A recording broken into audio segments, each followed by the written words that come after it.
Are you able to see that? Okay.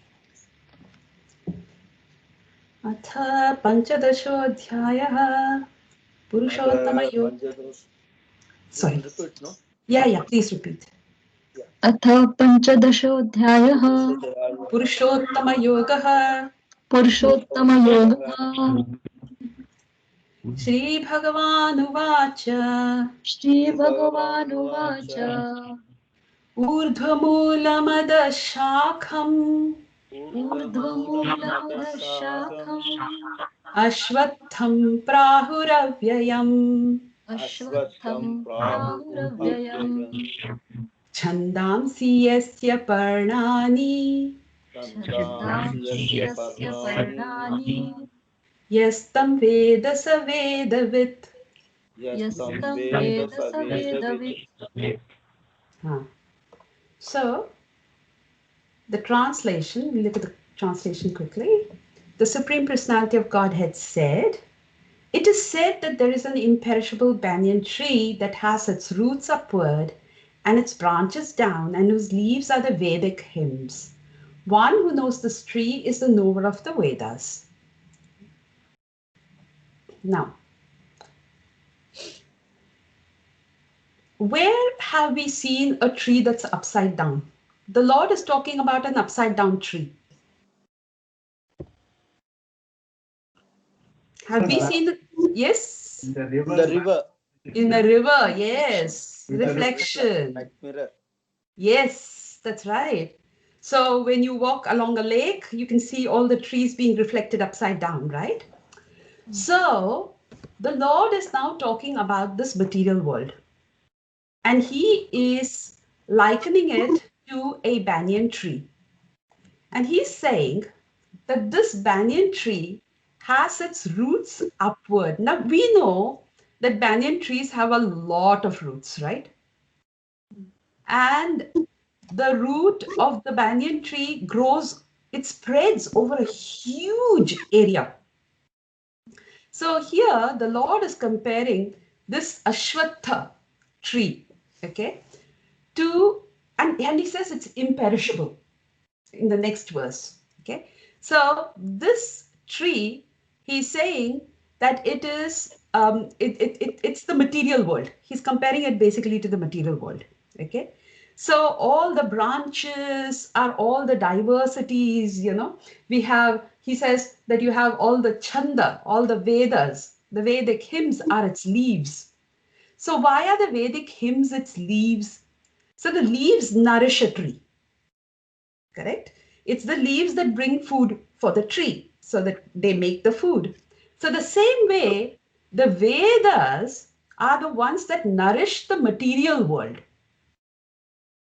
So remember, we just looked at in the second chapter where the Lord is saying, all the Vedas, they actually help people elevate themselves slowly, slowly, slowly to come to a platform from which they can actually understand spirituality.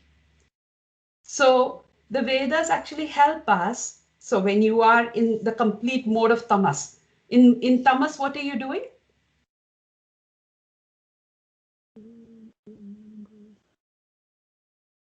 What are we doing in tamas? Completely ignoring and saying opposite things. Exactly. Basically, we're doing nothing concrete, nothing useful, right? So if you want to get out of tamas, then you start following all these different strictures which have been placed in the Vedas. The Vedas tell us, do this puja, do this yajna, wake up at this time in the morning, and then do this kind of puja, light this lamp here, put this lamp outside, then do this kind of puja here, pour water into this, again, you know, you're supposed to pour water on the banyan tree, pour water into the sea. So it makes us, by giving us rules, it makes us get out of tamas and at least come into passion. In passion, what are we doing? What is our mentality when we are in passion?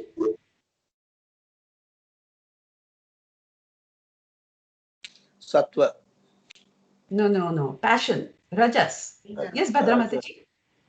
Creating, doing, receiving, desiring. Yes.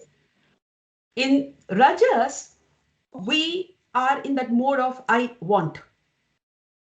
Okay. So I want this, I want that, I will create this, I will go out and get this. I am the doer, I am going to do it. That is Rajas. So at least from, I can't be bothered, to let's get up and let's go out and get something done. The Vedas bring us to that. And then from there, it actually elevates us at least to Sattva. Right? So by doing all this, the Vedas actually literally pull us by the ear, people who are absolutely in the mode of tamas, and pull them up to rajas and sattva. Now the Lord is saying that therefore the Vedas nourish the material world. Okay? By saying that the Vedas are the hymns. The Vedic hymn, I mean, the leaves are the Vedic hymns. And he says, one who knows this tree is the knower of the Vedas. So one who understands this tree is the material world. Okay. He understands how, so one who understands, so the flip side is one who understands the Vedas understands how the material world works. And one who understands the material world knows what is in the Vedas. Okay, so this is in short. So we're not going to go into great depths out here. We're just going to look at it. Yeah. So let's look at the second verse.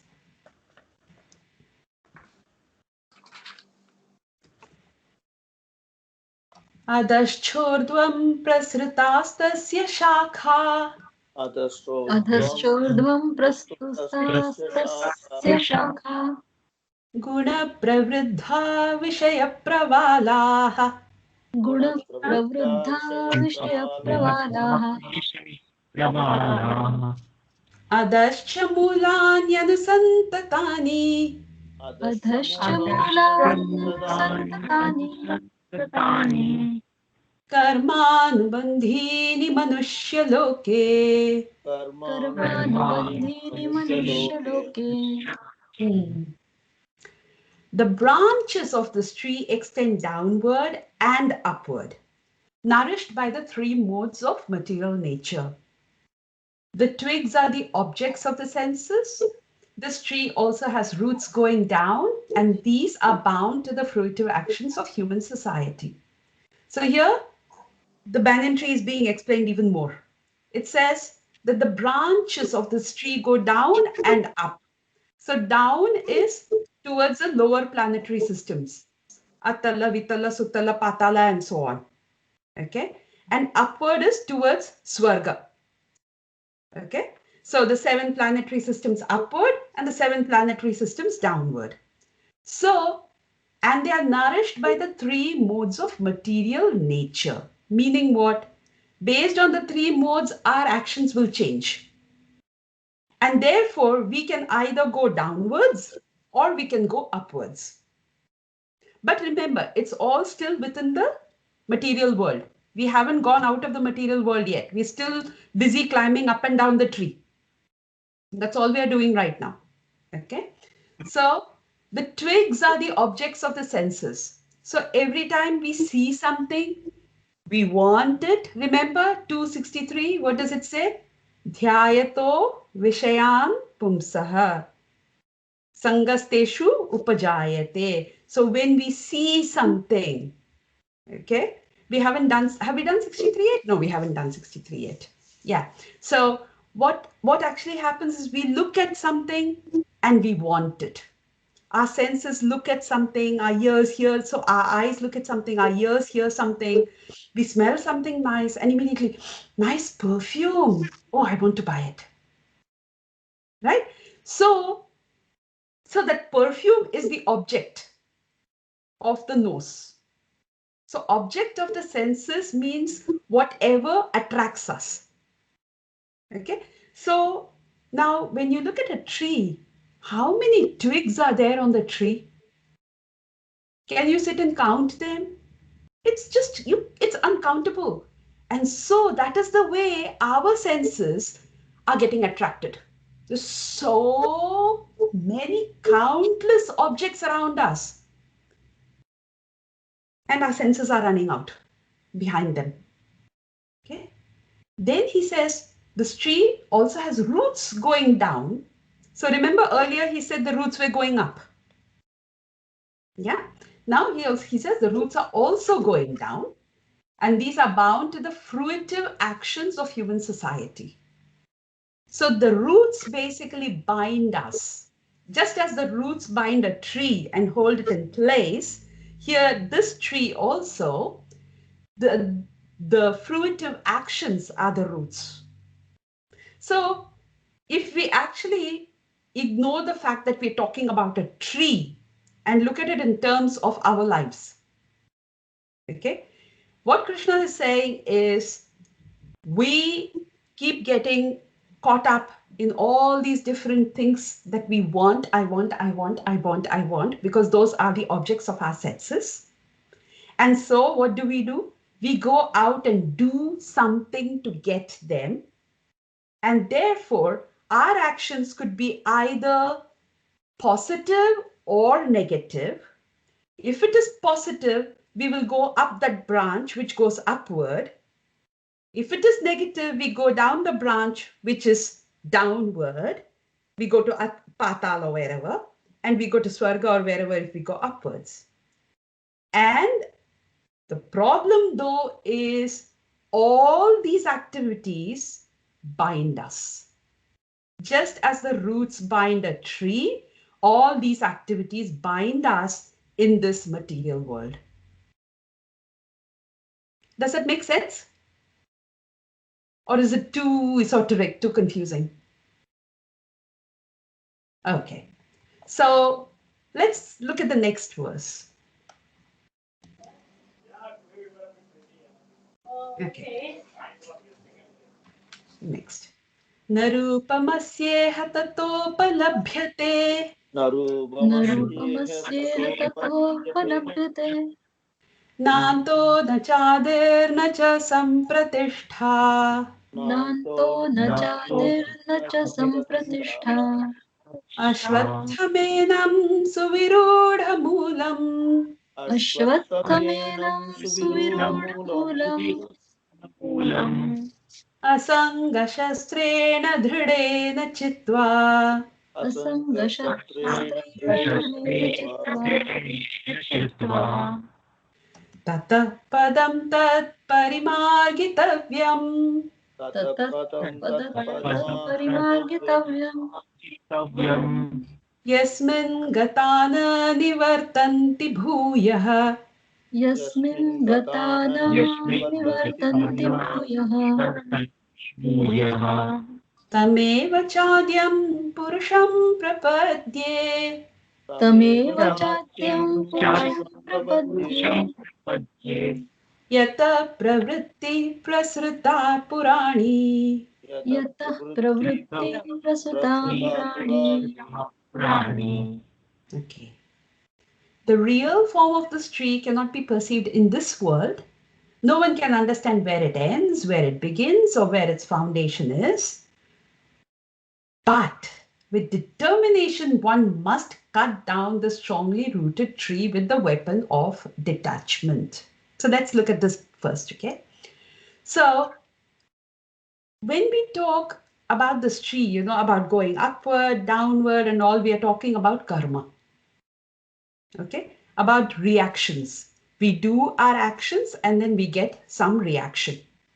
Yeah, so we do karma, we get the phala. Now, today, if I'm sitting here and I say, oh, my back hurts, I know that it is because of some karma I've done sometime. But if I sit down and start analyzing, what kind of karma did I do that is causing this to happen today? It is impossible to find out because we don't know whether this karma is from this lifetime, past lifetimes. We have absolutely no clue where it's coming from and what kind of karma actually led to this. So the real form of this tree how it binds us, where it is taking us, we cannot sit down and fathom it. We cannot use our intelligence to figure it out. But with determination, we must cut it down. Now, how can you cut down something you cannot understand, you cannot see, you cannot feel, you cannot perceive? So for that, Krishna says it is, what is the weapon for that? Detachment. Detachment means what? So remember earlier we talked about the sense objects. So our senses go running behind all these objects. So detachment means looking at all the objects and saying, nope, move back. Can I do without it? If I can do without it, leave it. That is it in simplistic terms. Okay? But detachment can extend much, much deeper in terms of detachment towards not just the sense objects, because then what are the sense objects? It's not just the objects. It's also one's likes and dislikes. It's also one's, the mamatva that one feels towards one's family members, towards members of the society. Everything comes into this. So when we talk about the weapon of detachment, now does that mean then that we then ignore everybody? No, no, no. We are in this material world, we do what we have to do, but we do it as a duty. So what does Krishna again say in the second chapter? That's exactly what he's saying, isn't it? Nishkama karma, do everything as a duty. Don't worry about the result. Just do it as a duty. Do it as an offering to me. So that is the weapon of detachment. Then what happens after that? Thereafter, one must seek that place from which, having gone, one never returns, and there surrender to that Supreme Personality of Godhead from whom everything began and from whom everything has extended since time immemorial. So now Krishna is saying that once you can cut yourself from this tree, you can actually go to that place from which you don't have to come back into the cycle of birth and death. Okay, now let's look at that place.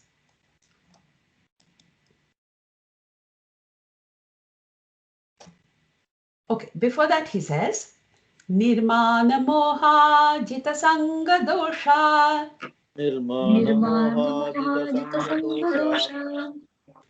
Adhyatma nitya vinivritta kamaha. Adhyattam nitya vinivritta kamaha. Dvandvair vimukta sukha dukkha samyer. Dandvair vimukta sukha dukkha samye. Gacchantya mudha padamavyayam tat. Gacchantya padavayam.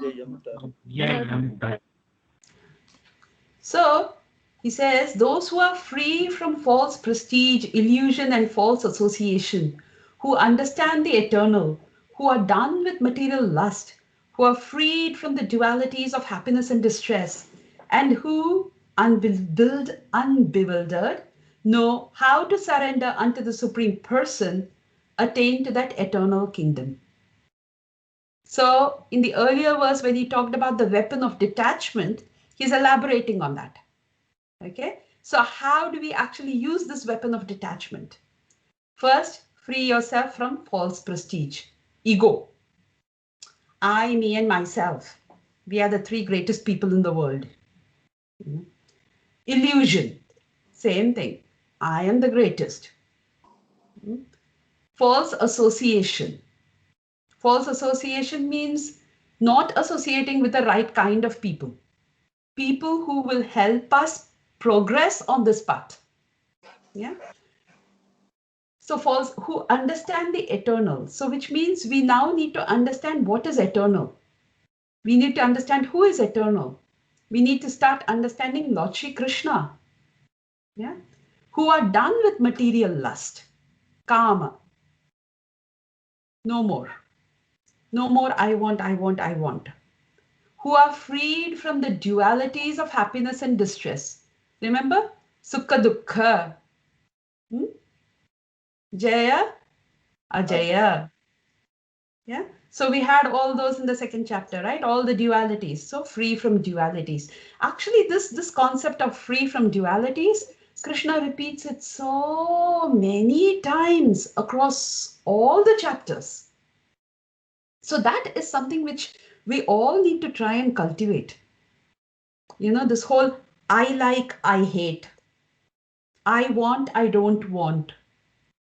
I am happy, I am not happy. This So duality basically means dvandva, the opposites. So getting too attached to these opposites is the cause of all our problems in life.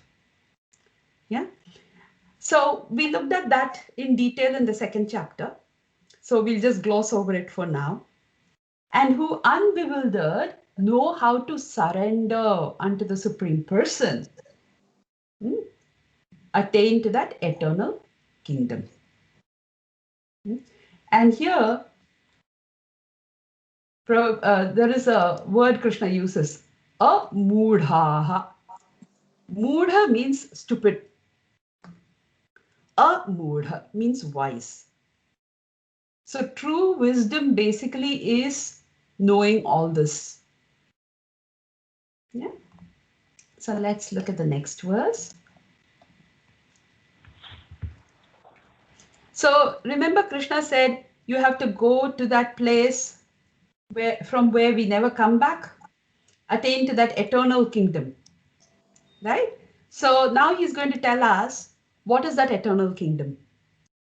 न तद्भासयते सूर्यो न तद्भासयते सूर्यो न शशाङ्को न पावकः न शशाङ्को न पावकः यद्गत्वा न निवर्तन्ते यद्गत्वा न निवर्तन्ते तद्धाम परमं मम.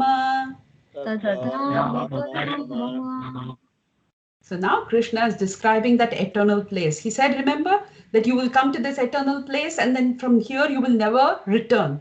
So now he's describing it. He says in that place, there is no sunlight, there is no moon, there is no fire, electricity, lightning, nothing.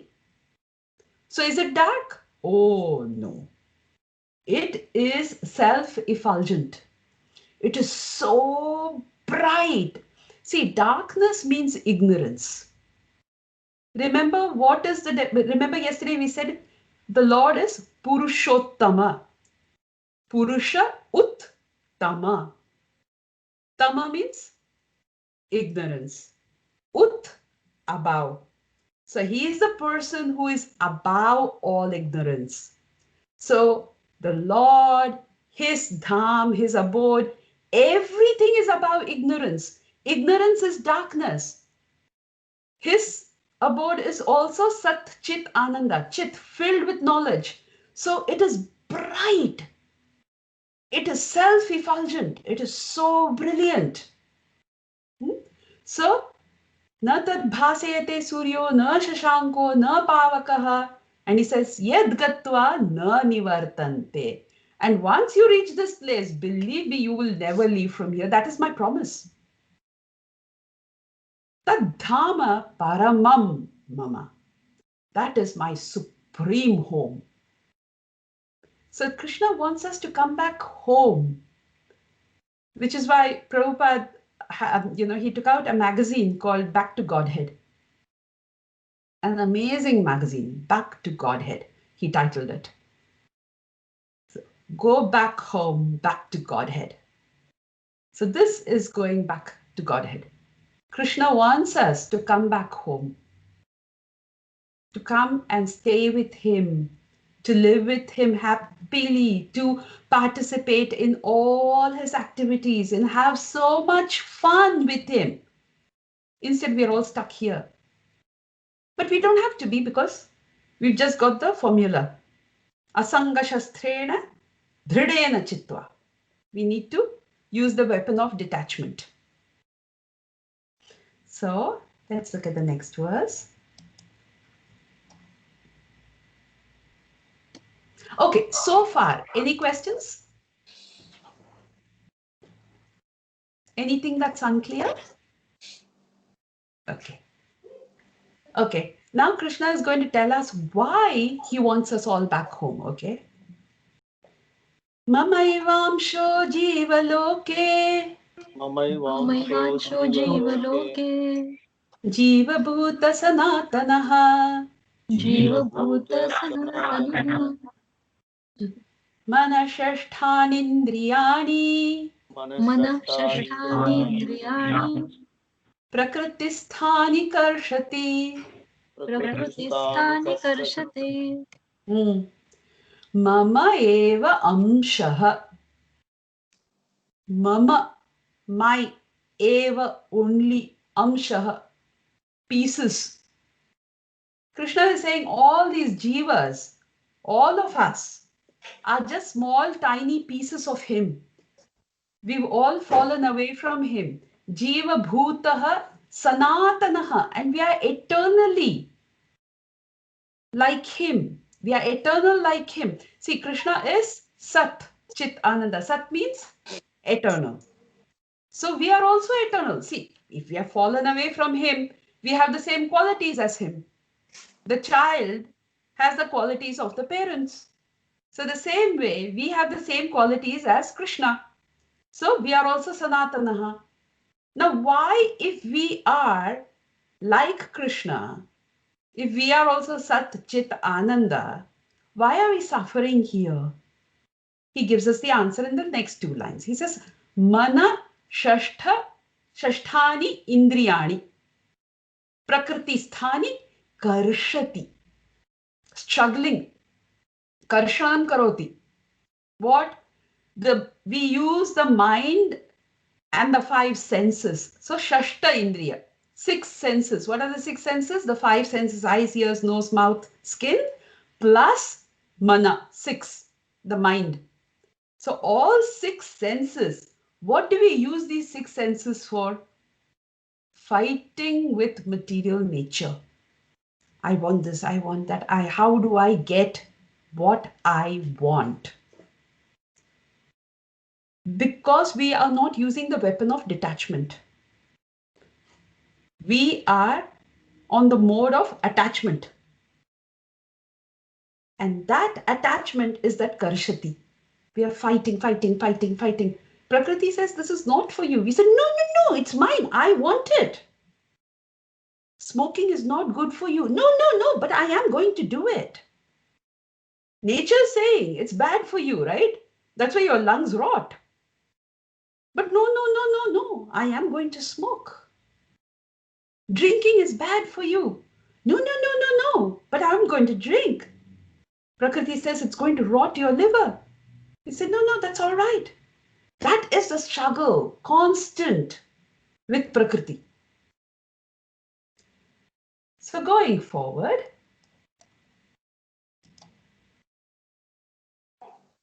Krishna now describes the body. He says, Shariram yadavapnoti शरीरं यदवाप्नोति शरीरं यदवाप्नोति yachapyutkramati यच्चाप्युत्क्रामतीश्वरः गृहीत्वैतानि संयाति गृहीत्वैतानि संयाति वेदानि संयाति वायुगन्धानि वाशयात्. वायुगन्धानि वाशयात् वायुर्गन्धान् विवाशयात्. Now, he says, the living entity in the material world carries his different conceptions of life from one body to another, as the air carries aromas. Thus, he takes one kind of body and again quits it to take another. So, here the Lord is telling us how we get our body. So, earlier he said, you are me, you are parts of me, right? You're not me, you are parts of me, you're tiny parts of me, but you are struggling with nature. So, now he's telling us, now based on what you are thinking, that is how you're getting your next body also. So he says, The living entity in the material world carries his different conceptions of life from one body to another. So at a very subtle level, sukshma. So when we die, what actually happens is so what we have is called the gross body, right? What we can see is the gross body. It's made up of skin, it's got fat, it's got muscle, it's got blood, it's got all kinds of rubbish inside. That is the gross body. Then there is the subtle body.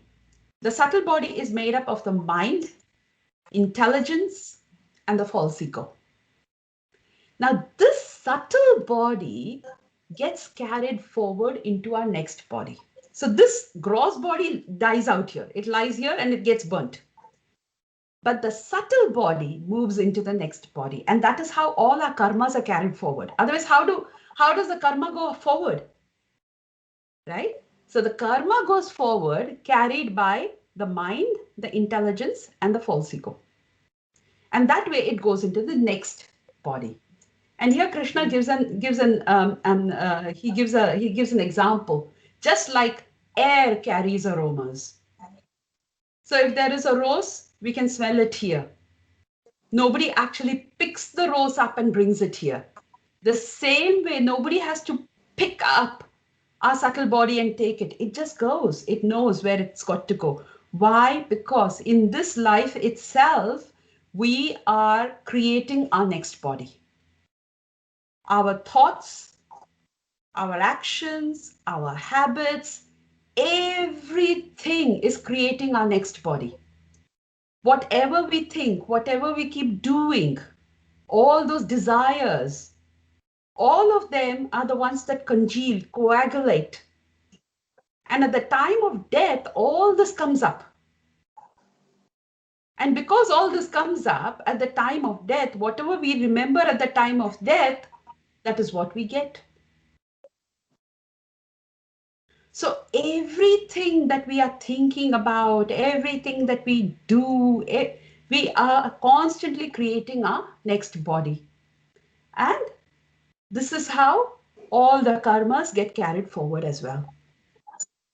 Okay. Any questions so far?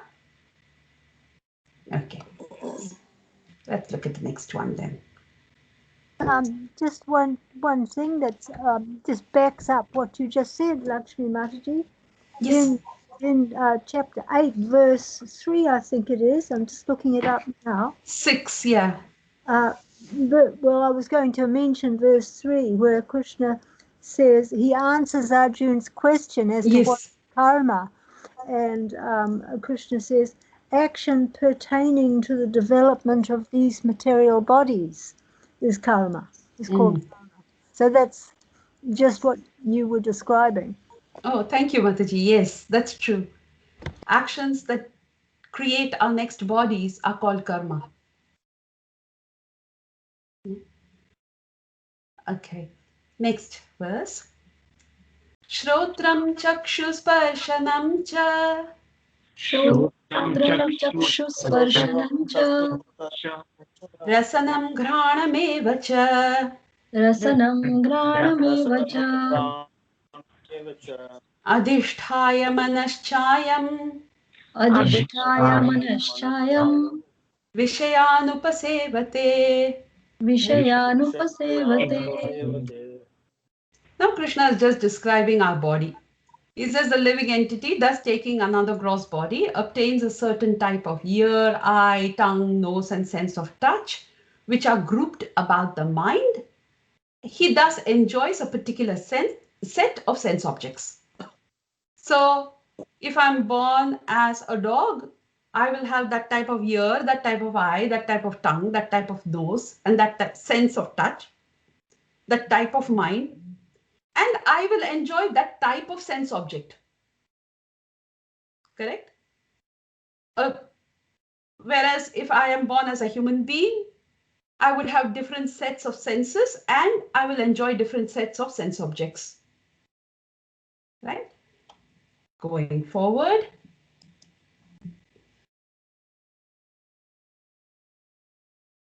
Utkramantam sthitam vapi. उत्क्रामन्तं स्थितं वामे भुञ्जानं वा गुणान्वितम् भुञ्ज्वानं वा गुणान्वितम् ज्ञानं वा गुणान्वितं विमूढानानुपश्यन्ति विमूढानानुपश्यन्ति मूढानानुपश्यन्ति पश्यन्ति ज्ञानचक्षुषः पश्यन्ति पश्यन्ति ज्ञानचक्षुषः ज्ञानचक्षुषः The foolish cannot understand how a living entity can quit his body, nor can they understand what sort of body he enjoys under the spell of the modes of nature. But one whose eyes are trained in knowledge can see all this. Okay? That's fairly straightforward, right? So it's very difficult to understand karma. But once we have this knowledge from the Bhagavad Gita and the other scriptures, we know that whatever action we are doing, we are creating our next body. Jnana Chakshusha. Next one. Yatanto yoginaschainam यतन्तो योगिनश्चैनं पश्यन्त्यात्मन्यवस्थितम् पश्यन्त्यात्मनव्यस्थितम् पश्यन्ति आत्मन्यवस्थितम् पश्यन्त्यात्मन्यवस्थितम् पश्यन्त्यात्मन्यवस्थितम् यतन्तोऽप्यकृतात्मानो यतन्तो Mano कृतात्मानो नैनं पश्यन्त्यचेतसः नैनं नैनं पश्यन्त्यचेतसः पश्यन्त्यचेतसः So for those that are reading the English, when you see a Y, a word ending in Y, and the next one starting with a vowel, you know, A, E, I, O, or U, then add the Y and the A. So this becomes pashyantya chetasaha. Okay, or here pasyantyatmanyavasthitam. Make sense? Okay. So now Krishna is saying the endeavoring transcendentalists who are situated in self-realization can see all this clearly. So we still haven't started with the Sthita Pragya verses in chapter 2. So that describes who is a person who is self-realized. So, but one who is self-realized, Krishna says, can understand all this. But those whose minds are not developed and who are not situated in self-realization cannot understand all this, cannot see what is taking place, though they may try. Okay. So, going forward,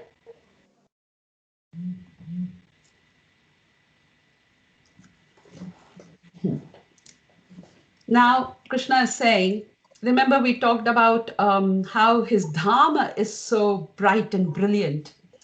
But then the question arises, oh, okay, but then the sun is bright, you know, the moon is bright. So he says, Yadadityagatam tejo यदादित्यगतं तेजो jagadbhasayate akhilam जगद्भासयतेऽखिलम् yachandramasi yachagnav यच्चन्द्रमसि यच्चाग्नौ tattejo vidhi mamakam. तत्तेजो विद्धि मामकम्. He says now he's beginning to describe his supremacy. Okay, he says, if you see, let's read the splendor of the sun, which dissipates the darkness of this whole world, comes from me. And the splendor of the moon and the splendor of fire are also from me. Okay, so anything that removes tamas comes from me. Anything that removes darkness, ignorance, comes from me. Next. Gamavishya cha bhutani गामाविश्य च भूतानि dharayamyaham ojasa धारयाम्यहमोजसा Pushnami chaushadhi sarvaha. पुष्णामि चौषधी सर्वाः Somo bhutva rasatmakaha. सोमो भूत्वा रसात्मकः I enter into each planet, and by my energy they stay in orbit. I become the moon and thereby supply the juice of life to all vegetables. That's very interesting. I always found that statement so interesting. So yeah, all the planets stay in their respective positions because of the sun. I mean, because of the Lord. Firstly, let's look at that. If the planet Earth, scientists have calculated that if the planet Earth was even a centimeter away from where it is right now, okay? If it was a centimeter closer to the sun, we would all burn. If it was a centimeter away from the sun, we would all freeze to death. That is how precise the placing of this planet is. Okay, so this is just our planet. And by my energy, they stay in orbit. So they're all orbiting and nothing's happening to change that orbit. Okay. Then he says, I become the moon and thereby supply the juice of life to all vegetables. And I've heard, I think Abhay Prabhu is the one who told me, Jaya, my brother-in-law, who said that, you have to plant, you have to plant when it is no moon. So when there is no moon, you plant. Then as the moon comes up, the plant also grows and it grows stronger. So you never plant during a full moon, because then after that the moon starts to wane. So yeah, so I become the moon and thereby supply the juice of life to all vegetables. So whatever we are eating, the energy in that comes from the Lord. Next one. So through these verses, the Lord is trying to tell us, he's telling us how he's actually Purushottama. Okay. So then he says, Aham Vaishvanaro Bhutva अहं वैश्वानरो भूत्वा Praninam Dehamashritah प्राणिनां देहमाश्रितः Pranapana Samayuktah प्राणापानसमायुक्तः Pachamyannam Chaturvidham. पचान्यं चतुर्विधम् So see, the Lord is, we are also Purusha, right? We are also a person. Purusha basically means a person, firstly. And then, of course, it's a male person, but a person to start off with. So we, in our ego, may say, but then I am the one that's doing everything. The Lord is saying, you can do nothing. Even the digestion that's happening inside in your tummy, I am the one that's doing it for you. I am the fire of digestion in the bodies of all living entities.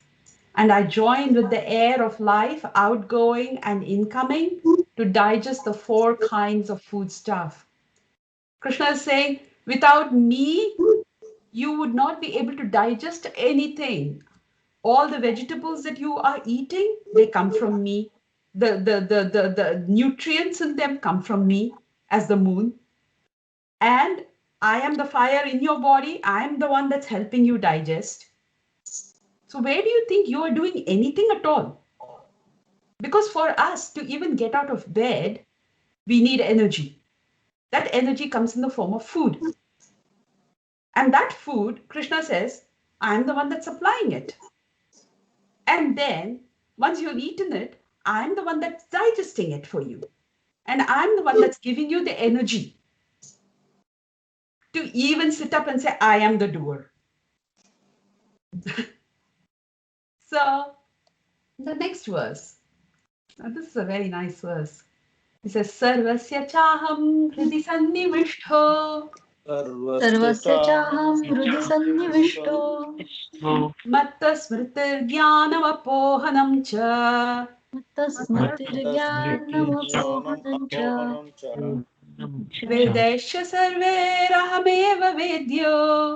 वेदेश्च सर्वे मम इव वैद्यो Vedanta kritveda viddeva chaham. वेदान्तकृत्वेदविद्वे च चाहम् He says, I am seated in everyone's heart. And from me come remembrance, knowledge, and forgetfulness. By all the Vedas, I am to be known. Indeed, I am the compiler of Vedanta and I am the knower of the Vedas. So earlier on, remember Krishna said, ignore the Vedas because we don't get the right knowledge from the Vedas. We get the wrong, we go at it from a wrong angle. But Krishna is saying, actually, if you really understood the Vedas, you would know that the Vedas are glorifying me. And actually, when we look at the second chapter, and the third chapter, when we talk about yajna and so on, we will see how everything relates back to Lord Shri Krishna. Okay, he says, I am seated in everyone's heart.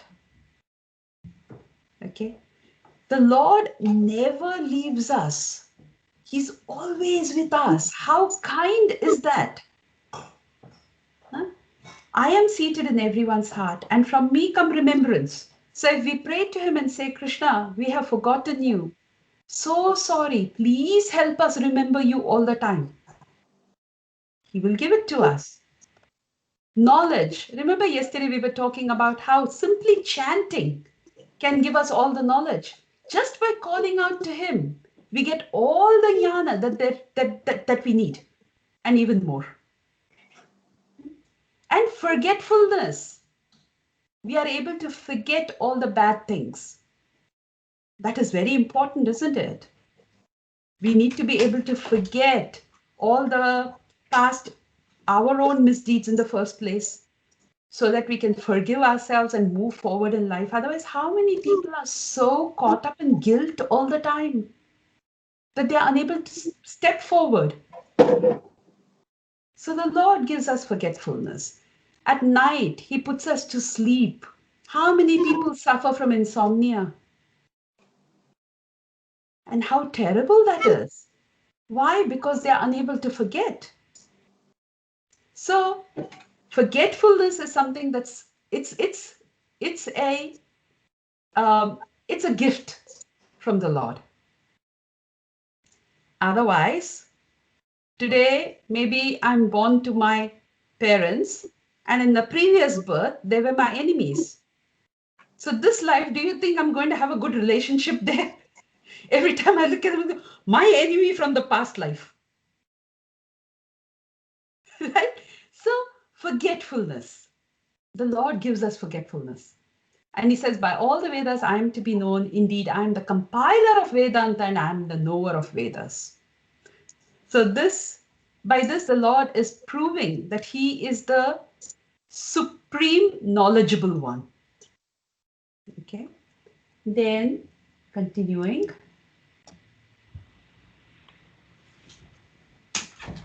Dvavimau purushau loke द्वाविमौ पुरुषौ लोके क्षरक्षाक्षर एव च क्षरक्षाक्षर एव च क्षर सर्वाणि भूतानि क्षरः सर्वाणि भूतानि कूटस्थोऽक्षर उच्यते.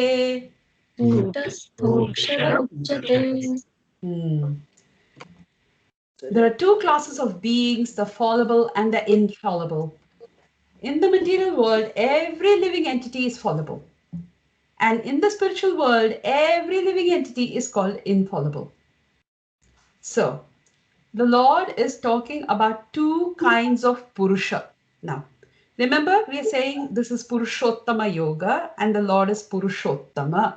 Now he's proving to us how he is Purusha Uttama, the best among all the different Purushas. So now he's giving us all the different types of Purushas first. Okay. So he says there are two types of Purushas in this world. One are Kshara. Kshara means fallible. These are the people who can't get everything right all the time. So this is people like us. We may get things right sometimes, but most times we are wrong. So we are called fallible. And then there is the other, which is Akshara. These are people who are infallible. They get everything right all the time. And these are the, so where are the fallible people living? Everybody in the material world is called fallible, Kshara. Everybody who lives with the Lord in the spiritual world are called Akshara. So we can also transfer ourselves from being Kshara to being Akshara, okay, by doing bhakti. Now, where does the Lord fit into all this? He tells us,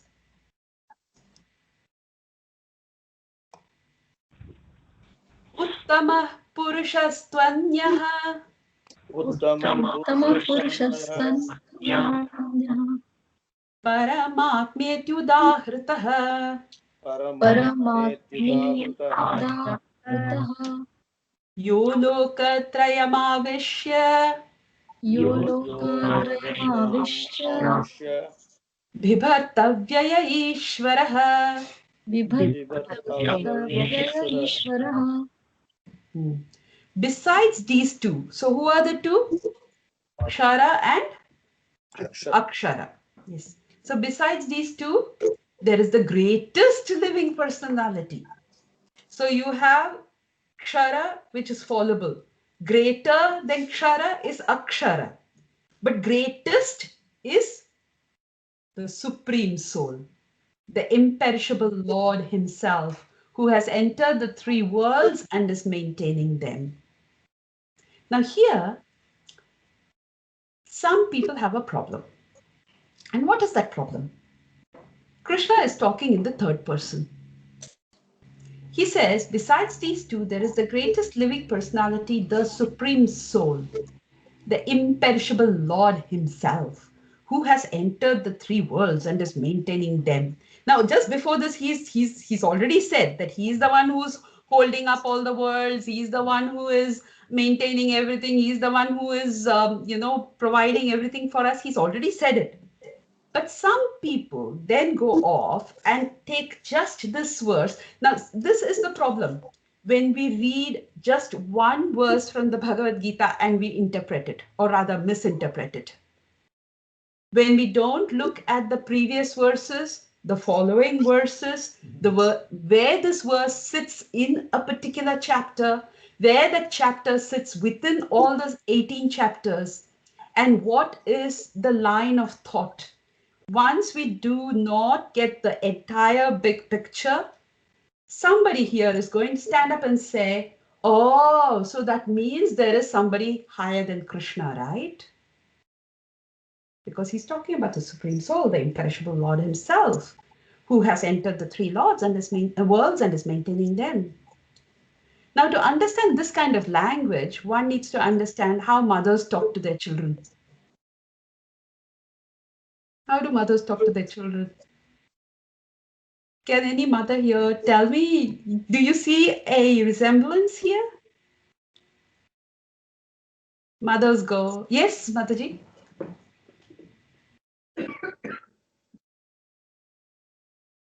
Mothers normally go, you have to listen to mama, okay?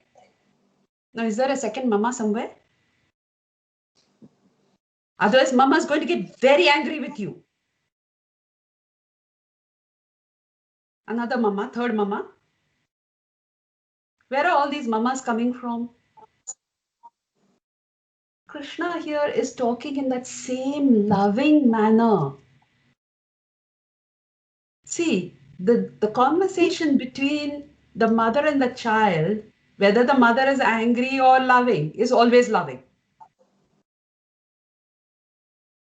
The same way, the conversation here between the Lord and his devotee, there is so much love involved in this whole conversation. So here he's sitting and saying, oh, that Supreme Lord, he is the one who's maintaining everything. At the same time, he's being very humble. He's not saying, I am that Supreme Lord who's maintaining everything. No, no, he's just being so humble about it. So much love. So, going forward,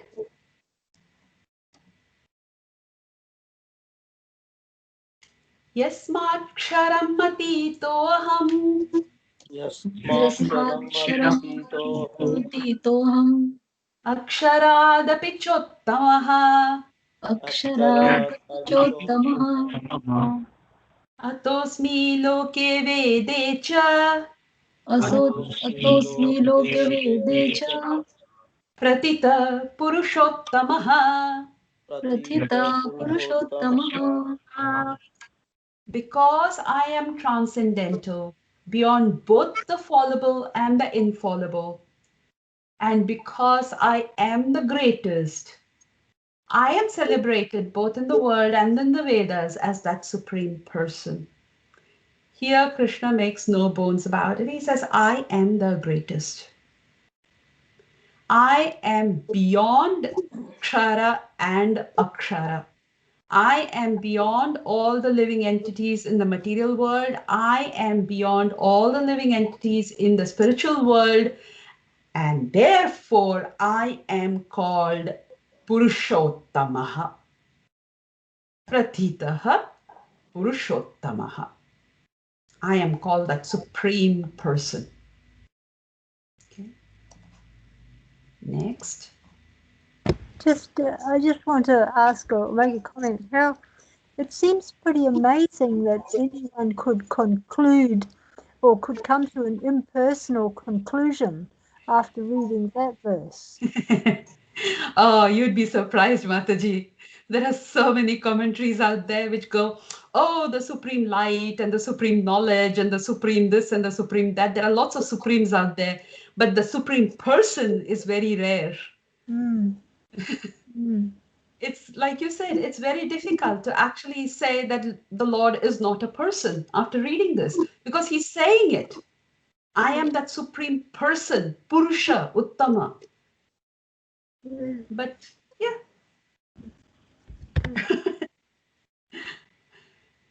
Yo mameva samudho यो मामेव सम्मूढो janati purushottamam जानाति पुरुषोत्तमम् sa sarvavid bhajati mam स सर्वविद् भजति माम् sarvabhavena bharata.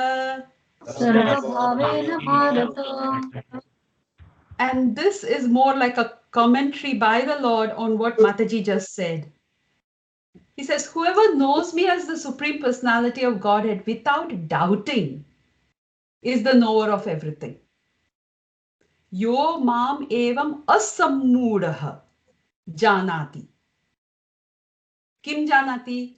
Purushottamam iti janati. One who knows that I am the Supreme Person without doubt. Sa sarvavid. He is the knower of everything. And once he knows that, what does he do? Bhajati mam. Mam bhajati. He immediately starts worshipping me. How does he worship me? Sarva bhavena. With full love, with full devotion. So once we understand that Krishna is Purushottam, Bhagavan, what should we do? Sarva bhavena bhajati. We need to start worshipping him with full devotion. No halfsies. Go the whole way. And then the Lord concludes by saying, Iti guhyatamam shastram. Iti इति गुह्यतमं शास्त्रम् Idamuktam maya nagha. इदमुक्तं मया नघ Etad buddhva buddhiman syat. एतत् बुद्ध्वा बुद्धिमान् स्यात् Kritakrityascha bharata. कृतकृत्यस्य Bharat. So he says, Iti guhyatamam. This is the most confidential part, most secret. What I've just told you is the topmost secret. You know how in English we have comparative and superlative. Na? So we have in the same way. So we have good, better, best. In Sanskrit we have guhya, guhyataram, guhyatamam. So guhyatamam is the topmost secret. Huh? So this most confidential part of the Vedic scriptures, O sinless one, Anagha, O sinless one, and it is disclosed now by me. Whoever understands this will become wise, and his endeavors will know perfection. He says, Bharata, this is the topmost secret. Understand it very well and do what you have to do. So what do we have to do? That was said in the previous verse. So this is Purushottama Yoga. And this is a chapter which normally everybody reads during this month. And so if you can also try and read, like I said, it doesn't have to be perfect. But as a family, you could get together, find some time during the day. It takes about 15 minutes. Once you get it really fast, then it takes about maybe 7-8 minutes to just kind of rattle it off. So, but it's such a beautiful chapter. It's so it describes the Lord, it describes his glory, it describes his humility, his love for all of us. He's giving us his topmost confidential information, and he's giving us all the information how to come back to him and what we will achieve when we get back to him. So this is the Lord's supreme mercy on us. Yes, Bhadramataji. I know we're running out late on time, but I just wanted to your comment on considering everything you just said about Krishna giving us the most secret, the confidential knowledge in this chapter, and how he mentions at the beginning of chapter 9, which is actually called the King of Yes. All Secrets. Yes. How does that connect? How do those two references to Guhya Yeah. connect? So there he says Raja Vidya, Raja Guhyam. So there he compares it to a king. And he also says it in the first chapter, the first verse too. Guhya idam te guhyatamam. Yes. Now, if you actually go through the 9th chapter, there also the Lord is describing himself as the best of a number of things. So in effect, you could read the 9th chapter and the 15th chapter in conjunction. Both of them are talking about him as the Uttama Purusha. Whereas here, he's actually focusing on the fact that he is Purushottama. He's actually telling us that there are other Purushas as well. But out of all the Purushas, he's the Uttama. In the 9th chapter, he's talking about how he is the best amongst, there are so many things that he talks about, whether it's the best amongst shlokas, whether the best among, what is that? Kama, all of it. In chapter 9 also, he talks about all that, not just chapter 10. Chapter 10 as well, of course. Chapter 10 is where he's describing himself completely. So I'm just.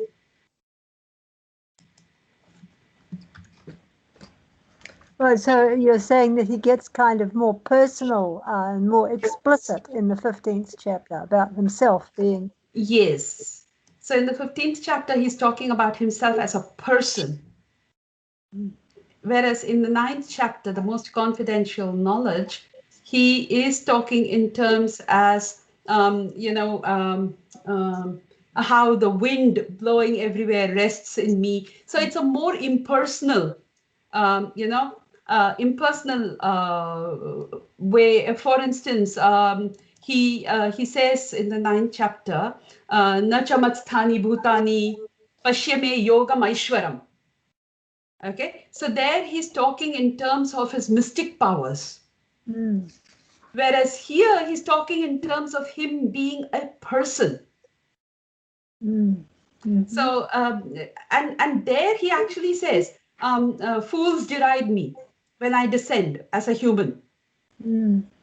So there he touches upon it, but he doesn't go into the details of him being a person and there being different types of persons and him being the supreme person. So there he's talking about if you're doing a sacrifice, I am the ritual, I am the refuge, I'm the father of the universe, I'm the seed-giving father, I am the rig sama yajurevacha.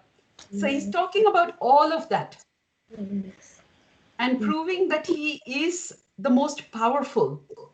But as a person, this is where he's talking about himself. Okay.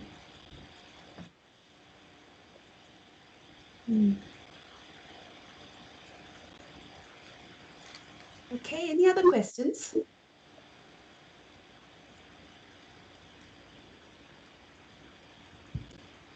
Okay. Then shall we stop here? Awesome. Okay. Thank you all. Thank you very, very, very much. And have a wonderful Purushottam month ahead. So next week, oh, that reminds me. Next week, we have to start with verse number 54, is it? Yes. 56, Yeah. I think. And I 54. I have to do 54. that is correct. You have to do 54. So yes. 54, We have to sir. start with 54 because 54 is where Sthita Pragya starts.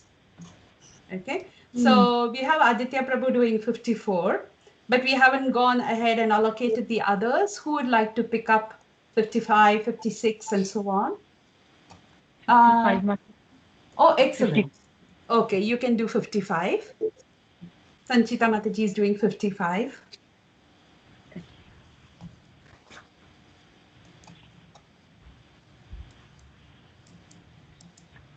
56. I can do it. Okay, 56. Mataji, 56.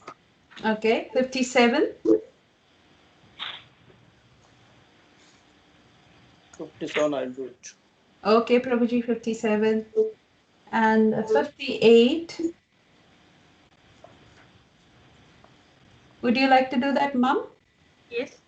Okay. So that's the tortoise verse, 58. Okay.